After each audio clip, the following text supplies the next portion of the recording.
(1월 15일) 하이라이트 창세기 36장에서 38장입니다. 36장 에서 곧 에돔의 족보는 다음과 같다. 에서는 가나안 여인 세 사람을 아내로 맞아들였다. 아다는 햇사람 엘론의 딸이다. 오홀리바마는 히윗 사람 시브온의 딸 아나에게서 태어났다. 바스맛은 이스말의 딸이며 느바요의 누이이다. 아다는 엘리바스를 낳고 바스맛은 루우엘을 낳고 오홀리바마는 여우스와 얄람과 고라를 낳았다. 이들은 에서의 아들인데 에서가 가나안 땅에서 얻은 아들들이다. 에서는 아내들과 아들들과 딸들과 자기 집의 모든 사람과 집 짐승과 또 다른 모든 짐승과 가나안 땅에서 얻은 모든 재산을 이끌고 아우 야곱과는 좀 떨어진 다른 곳으로 갔다. 두 사람은 재산이 너무 많아서 함께 살 수 없었다. 그들은 특히 집 짐승이 많아서 거기에서 그대로 살 수 없었다. 그래서 에서 곧 에돔은 세일산에 자리를 잡았다. 세일 산간 지방에 사는 에돔 사람의 조상 에서의 족보는 다음과 같다. 에서의 아들들의 이름은 다음과 같다. 에서의 아내 아다가 낳은 아들은 이름이 엘리바스이고 에서의 아내 바스맛이 낳은 아들은 루우엘이다.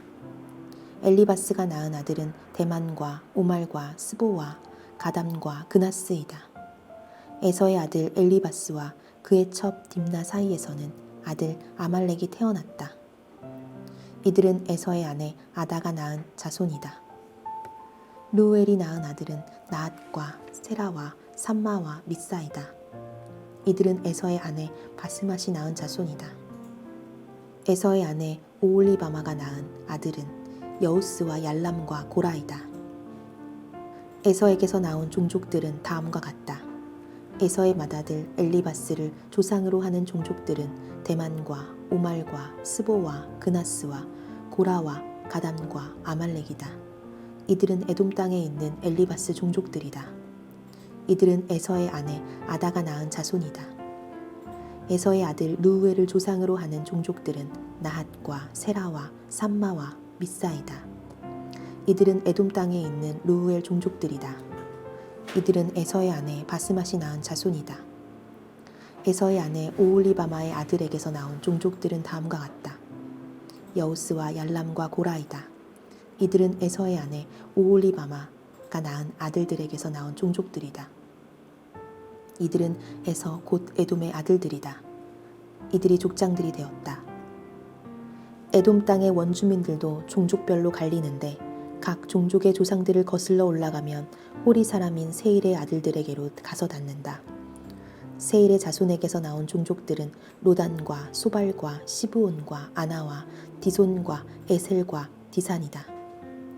이들은 에돔 땅에 있는 세일의 아들들로서 호리 사람의 종족들이다. 로단에게서 나온 종족은 호리와 헤맘과 딥나이다. 소발에게서 나온 종족은 아란과 마나앗과 에발과 스보와 오남이다. 시브온의 아들은 아야와 아나이다. 아버지 시브온의 나귀를 칠 때에 광야에서 온천을 발견한 사람이 바로 아나이다. 아나의 자손은 디손과 오홀리바마이다. 디손에게서 나온 종족은 햄단과 에스반과 이드란과 그란이다. 에셀에게서 나온 종족은 비란과 사아완과 아간이다. 디산에게서 나온 종족은 우스와 아란이다. 호리 종족의 조상들은 로단과 소발과 시브온과 아나와 디손과 에셀과 디산이다. 이들은 그 갈래를 따라 분류하며 세일 땅에 사는 호리 종족의 조상들이다. 이스라엘의 왕이 아직 없을 때에 다음과 같은 왕들이 차례로 에돔 땅을 다스렸다. 부올의 아들 벨라가 에돔의 왕이 되었다. 그의 도성의 이름은 딘하바이다. 벨라가 죽으니 보스라 사람 세라의 아들 요밥이 그의 뒤를 이어서 왕이 되었다. 요밥이 죽으니 대만 사람의 땅에서 온 후삼이 그의 뒤를 이어서 왕이 되었다. 후삼이 죽으니 부닷의 아들 곧 모압 벌판에서 미디안 사람을 친 하닷이 그의 뒤를 이어서 왕이 되었다. 그의 도성의 이름은 아윗이다. 하닷이 죽으니 마스레가 출신 삼라가 그의 뒤를 이어서 왕이 되었다. 삼라가 죽으니 유프라테스 강가에 살던 르호봇 사람 사울이 그의 뒤를 이어서 왕이 되었다. 사울이 죽으니 악볼의 아들 바알 하나니 그의 뒤를 이어서 왕이 되었다. 악볼의 아들 바알 히난이 죽으니 그의 뒤를 이어서 하닷이 왕이 되었다. 그의 도성의 이름은 바오이다. 그의 아내의 이름은 무에다벨인데 마드렛의 딸이며 메사합의 손녀이다. 에서에게서 나온 종족들과 가문과 거주지에 따라서 나누면 각각 다음과 같다. 그 이름은 딥나와 아라와 여댓과 오홀리바마와 엘라와 비논과 그나스와 대만과 밉살과 막디엘과 이람이다. 이들은 에돔의 종족들이다. 종족들의 이름이 각 종족들이 살던 거주지의 이름이 되었다. 에돔 사람의 조상은 에서이다. 37장. 야곱은 자기 아버지가 몸부쳐 살던 땅, 곧 가나안 땅에서 살았다. 야곱의 역사는 이러하다. 17살 된 소년 요셉이 아버지의 첩들인 비라와 실바가 낳은 형들과 함께 양을 치는데 요셉은 형들의 허물을 아버지에게 일러 바치곤 하였다. 이스라엘은 늙음하게 요셉을 얻었으므로 다른 아들들보다 요셉을 더 사랑하여서 그에게 화려한 옷을 지어서 입혔다. 형들은 아버지가 그를 자기들보다 더 사랑하는 것을 보고서 요셉을 미워하며 그에게 말 한마디도 다정스럽게 하는 법이 없었다. 한 번은 요셉이 꿈을 꾸고서 그것을 형들에게 말한 일이 있는데 그 일이 있은 뒤로부터 형들은 그를 더욱더 미워하였다. 요셉이 형들에게 말하였다. 내가 꾼 꿈 이야기를 한번 들어보셔요. 우리가 밭에서 곡식단을 묶고 있었어요. 그런데 갑자기 내가 묶은 단이 우뚝 일어서고 형들의 단이 나의 단을 둘러서서 절을 하였어요. 형들이 그에게 말하였다. 내가 우리의 왕이라도 될성싶으냐? 정말로 내가 우리를 다스릴 참이냐? 형들은 그의 꿈과 그가 한 말 때문에 그를 더욱더 미워하였다. 얼마 뒤에 그는 또 다른 꿈을 꾸고 그것을 형들에게 말하였다. 들어보셔요. 또 꿈을 꾸었어요. 이번에는 해와 달과 별 11개가 나에게 절을 했어요. 그가 아버지와 형들에게 이렇게 말할 때에 그의 아버지가 그를 꾸짖었다. 내가 꾼 그 꿈이 무엇이냐? 그래, 나하고 너의 어머니하고 너의 형들이 함께 너에게로 가서 땅에 엎드려서 너에게 절을 할 것이란 말이냐? 그의 형들은 그를 시기하였지만 이스라엘이 요셉에게 말하였다. 내가 알고 있듯이 너의 형들이 세겜 근처에서 양을 치지 않느냐? 내가 너를 너의 형들에게 좀 보내야겠다. 요셉이 대답하였다. 다녀오겠습니다. 이스라엘이 요셉에게 말하였다. 너의 형들이 잘 있는지 양들도 잘 있는지를 가서 살펴보고 나에게 와서 소식을 전해다오. 그의 아버지는 헤브론 골짜기에서 그를 떠나보냈다. 요셉이 세겜에 도착하였다. 어떤 사람이 보니 요셉이 들에서 헤매고 있었다. 그가 요셉에게 물었다. 누구를 찾느냐? 요셉이 대답하였다. 형들을 찾습니다. 우리 형들이 어디에서 양을 치고 있는지 나에게 일러주시겠습니까? 그 사람이 대답하였다. 너의 형들은 여기에서 떠났다. 도단으로 가자고 하는 말을 내가 들었다. 그래서 요셉은 형들을 뒤따라가서 도단 근처에서 형들이 있는 곳을 알아냈다. 그런데 그의 형들은 멀리서 그를 알아보고서 그를 죽여버리려고 그가 그들에게 가까이 오기 전에 음모를 꾸몄다. 그들은 서로 마주보면서 말하였다. 야, 저기 꿈꾸는 녀석이 온다. 자, 저 녀석을 죽여서 아무 구덩이에나 던져넣고 사나운 들짐승이 잡아먹었다고 하자. 그리고 그 녀석의 꿈이 어떻게 되나 보자. 루벤이 이 말을 듣고서 그들의 손에서 요셉을 건져내려고 그들에게 이렇게 말하였다. 목숨만은 해치지 말자. 피는 흘리지 말자. 여기 들판에 있는 구덩이에 그 아이를 던져넣기만 하고 그 아이에게 손을 대지는 말자. 루벤은 요셉을 그들에게서 건져내서 아버지에게 되돌려 보낼 생각으로 이렇게 말한 것이다. 요셉이 형들에게로 오자 그들은 그의 옷, 곧 그가 입은 화려한 옷을 벗기고 그를 들어서 구덩이에 던졌다. 그 구덩이는 비어있고 그 안에는 물이 없었다. 그들이 앉아서 밥을 먹고 있는데 고개를 들고 보니 마침 이스마엘 상인 한떼가 길르앗으로부터 오는 것이 눈에 띄었다. 낙타에다 향품과 유향과 몰약을 싣고 이집트로 내려가는 길이었다. 유다가 형제들에게 말하였다.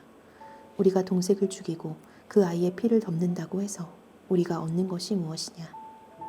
자, 우리는 그 아이에게 손을 대지는 말고 차라리 그 아이를 이스마엘 사람들에게 팔아 넘기자. 아무래도 그 아이는 우리의 형제요 우리의 피부치이다. 형제들은 유다의 말을 따르기로 하였다. 그래서 미디안 상인들이 지나갈 때에 형제들이 요셉을 구덩이에서 꺼내어 이스마엘 사람들에게 은 20냥에 팔았다. 그들은 그를 이집트로 데리고 갔다. 르우벤이 구덩이로 돌아와 보니 요셉이 거기 없었다. 그는 슬픈 나머지 옷을 찢고서 형제들에게 돌아와서 말하였다. 그 아이가 없어졌다. 나는 이제 어디로 가야 한단 말이냐. 그들은 숫 염소 한 마리를 죽이고 요셉의 옷을 가지고 가서 거기에 피를 묻혔다. 그들은 피 묻은 그 화려한 옷을 아버지에게로 가지고 가서 말하였다. 우리가 이 옷을 주었습니다. 이것이 아버지의 아들의 옷인지 잘 살펴보시기 바랍니다. 그가 그 옷을 알아보고서 부르짖었다. 내 아들의 옷이다. 사나운 들짐승이 그 아이를 잡아먹었구나. 요셉은 찢겨서 죽은 것이 틀림없다. 야곱은 슬픈 나머지 옷을 찢고 베옷을 걸치고 아들을 생각하면서 여러 날을 울었다. 그의 아들 딸들이 모두 나서서 그를 위로하였지만 그는 위로받기를 마다하면서 탄식하였다. 아니다. 내가 울면서 나의 아들이 있는 스올로 내려가겠다. 아버지는 잃은 자식을 생각하면서 울었다. 그리고 미디안 사람들은 이집트에서 요셉을 보디발이라는 사람에게 팔았다. 그는 바로의 신하로서 경호대장으로 있는 사람이었다. 38장. 그 무렵에 유다는 형제들에게서 떨어져 나가 히라라고 하는 아둘람 사람이 사는 곳으로 가서 그와 함께 살았다. 유다는 거기에서 가나안 사람 수아라고 하는 사람의 딸을 만나서 결혼하고 아내와 동침하였다. 그가 임신하여 아들을 낳으니 유다가 그 아들 이름을 에르라고 하였다. 그가 또 임신하여 아들을 낳았다. 이번에는 아이의 어머니가 그 아들 이름을 오난이라고 하였다. 그가 또다시 아들을 낳고 이름을 셀라라고 하였다. 그가 셀라를 낳은 곳은 거십이다. 유다가 자기 맏아들 에르를 결혼시켰는데 그 아내의 이름은 다말이다.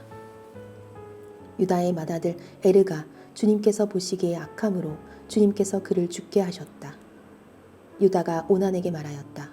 너는 형수와 결혼해서 시동생으로서의 책임을 다해라. 너는 내 형의 이름을 이을 아들을 낳아야 한다. 그러나 오난은 아들을 낳아도 그가 자기 아들이 안 되는 것을 알고 있었으므로 형수와 동침할 때마다 형의 이름을 이을 아들을 낳지 않으려고 정액을 땅바닥에 쏟아버리곤 하였다. 그가 이렇게 한 것이 주님께서 보시기에 악하였다. 그래서 주님께서는 오난도 죽게 하셨다. 유다는 자기의 며느리 다말에게 말하였다. 나의 아들 셀라가 다 클 때까지 너는 내 친정 아버지 집으로 돌아가서 과부로 살고 있거라. 유다는 셀라를 다말에게 주었다가는 셀라도 제 형들처럼 죽을지 모른다고 생각하였다. 그 뒤에 오랜 세월이 지나서 수아의 딸 유다의 아내가 죽었다. 고글하는 기간이 끝났을 때에 유다는 친구 아둘람 사람 히라와 함께 자기 양들의 털을 깎으러 딥나로 올라갔다. 다말은 너의 시아버지가 양털을 깎으러 딥나로 올라간다 하는 말을 전해 듣고서 과부의 옷을 벗고 너울을 써서 얼굴을 가리고 딥나로 가는 길에 있는 에나임 어귀에 앉았다. 그것은 막내 아들 셀라가 이미 다 컸는데도 유다가 자기와 셀라를 짝지어주지 않았기 때문이다. 길을 가던 유다가 그를 보았지만 얼굴을 가리고 있었으므로 유다는 그가 창녀인 줄 알았다. 그래서 유다는 그가 자기 며느리인 줄도 모르고 길가에 서 있는 그에게로 가서 말하였다. 너에게 잠시 들렀다가마. 자, 들어가자. 그때 그가 물었다. 저에게 들어오시는 값으로 저에게 무엇을 주시겠습니까? 유다가 말하였다. 나의 가축대에서 새끼 염소 한 마리를 보내마. 그가 물었다. 그것을 보내실 때까지 어떤 물건이든지 담보물을 주시겠습니까? 유다가 물었다. 내가 너에게 어떤 담보물을 주랴? 그가 대답하였다. 가지고 계신 도장과 허리끈과 가지고 다니시는 지팡이면 됩니다. 그래서 유다는 그것들을 그에게 맡기고서 그에게 들어갔는데 다말이 유다의 아이를 임신하게 되었다. 다말은 집으로 돌아와서 너울을 벗고 도로 과부의 옷을 입었다. 한편 유다는 자기 친구 아둘람 사람 편에 새끼 염소 한 마리를 보내고 그 여인에게서 담보물을 찾아오게 하였으나 그 친구가 그 여인을 찾지 못하였다. 그 친구는 거기에 사는 사람들에게 에나임으로 가는 길가에 서 있던 창녀가 어디다. 그러나 그들의 말이 거기에는 창녀는 없다고 하였다. 그는 유다에게 돌아가서 말하였다. 그 여인을 찾지 못하였네. 그보다도 거기에 사는 사람들이 그러는데 거기에는 창녀가 없다고 하네. 유다가 말하였다. 가질 테면 가지라지. 잘못하다가는 창피만 당하겠네. 어찌하였든지 나는 새끼 염소 한 마리를 보냈는데 다만 자네가 그 여인을 찾지 못한 것뿐일세. 석 달쯤 지난 다음에 유다는 자기의 며느리 다말이 창녀 짓을 하여 임신까지 했다는 소문을 들었다. 유다가 명하였다. 그를 끌어내서 화형에 처하여라. 그는 끌려 나오면서 시아버지에게 전가를 보냈다. 저는 이 물건 임자의 아이를 베었습니다. 하고 말하였다. 다말은 또 말을 계속하였다. 잘 살펴보십시오. 이 도장과 이 허리끈과 이 지팡이가 누구의 것입니까? 유다는 그 물건들을 알아보았다. 그 아이가 나보다 옳다. 나의 아들 셀라를 그 아이와 결혼시켰어야 했는데 하고 말하였다. 유다는 그 뒤로 다시는 그를 가까이 하지 않았다. 다말이 몸을 풀 때가 되었는데 태 안에는 쌍둥이가 들어있었다. 아기를 막 낳으려고 하는데 한 아기가 손을 내밀었다. 산파가 진홍색 실을 가져다가 그 아이의 손목에 감고서 말하였다. 이 아이가 먼저 나온 녀석이다. 그러나 그 아이는 손을 안으로 다시 끌어들였다. 그런 다음에 그의 아우가 먼저 나왔다. 산파가 어찌하여 내가 터뜨리고 나오느냐 하고 말하였다. 그래서 이 아이 이름을 베레스라고 하고 그의 형 곧 진홍색 실로 손목이 묶인 아이가 뒤에 나오니 아이 이름을 세라라고 하였다. 아멘.